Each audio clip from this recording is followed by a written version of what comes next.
Hi, it's Don McLaughlin from Falcon Discovery here at Legal Tech 2012. I'm pleased to introduce and have with us David Yerich from the United Health Group. Good to have you, David. Thanks, Don. Appreciate being here. Great.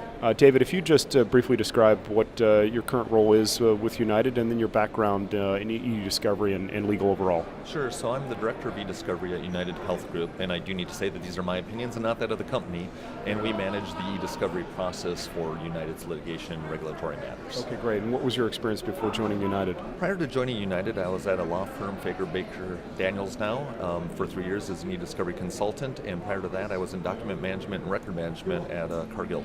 Oh, terrific. Okay, great. Well, you've obviously had quite a bit of experience over the last years in this area.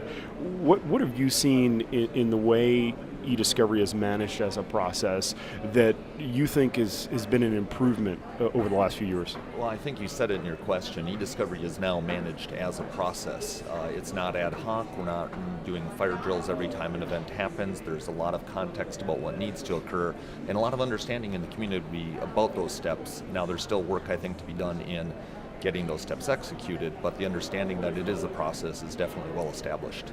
In your experience across cases and types of matters, what do you see as things that practitioners, lawyers, support folks can continue to do to improve the process? I think the number one thing for me that I'm passionate about is education. We need to continue to educate all the steps, whether it be the in-house lawyers, the outside counsel, people at the vendors. Everybody really has to have a very good understanding of how they impact the entire process, and if they continue to work on increasing their level of skill and competency, I think that's going to be the best way to increase the process and make it better.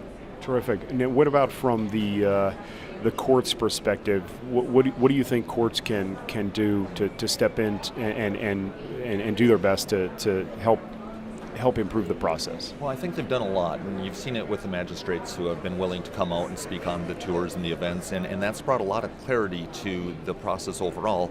The one area I think is still full of fear for all the parties involved is sanctions and difficulties related to privilege exposure. There's no set limit. What is unacceptable? What's too much? That still remains a very concerning element of the discovery process. But overall, I think there's a lot more reasonable discussion on what we're going to do, how much we're going to produce, and dialogue around that. But the privilege remains a concern. And what about things like the federal rules and developments there over the last several years, and then also most recently, this model order for patent cases that the Federal Circuit has endorsed? Do you think those things help provide that clarity? I think absolutely. They do help provide the clarity. I don't think that you're able to avail yourself to them in all cases, certainly. And there's a lot of ambiguity in there, but yes, it's going the right direction. Terrific. Technology obviously is a source, and the advances in technology is a primary source of the problems around how to manage all the information created by that technology. But technology also can be a way out of the box, if you will. What's your views on how technology can help? I'm seeing it already. When we are deploying software internally, we're now putting e-discovery thought into it. How will we retain this data? How will we manage its life cycle? If we need to pull this data for a request, how is that going to happen? A lot of thoughts going into that to begin with in the design of the programs. I also think companies like Microsoft, as they're establishing new entries into the market for their cloud offerings and things, they're hearing from their customers that yes, we would like to use this offering, but at the same time we need these abilities, and they're responding to that. Do you think that's a trend you're seeing pick up and accelerate? I do. I hope to see that trend of just an awareness of the need for discovery and for better information management, and to start to see the technologies today that are add-ons. Maybe the deduplication, maybe the prioritization or the auto-categorization. I want to start seeing those as part of maybe your mail system, so that you don't have to take your mail and put it somewhere, but your mail as it exists in your Exchange environment perhaps would simply have those features if you wanted to enable them. Are those some of the types of technology that you're focused on here at Legal Tech 2012? I'm always open to any new technology here at Legal Tech. It's a crazy opportunity to see what people are bringing to the market.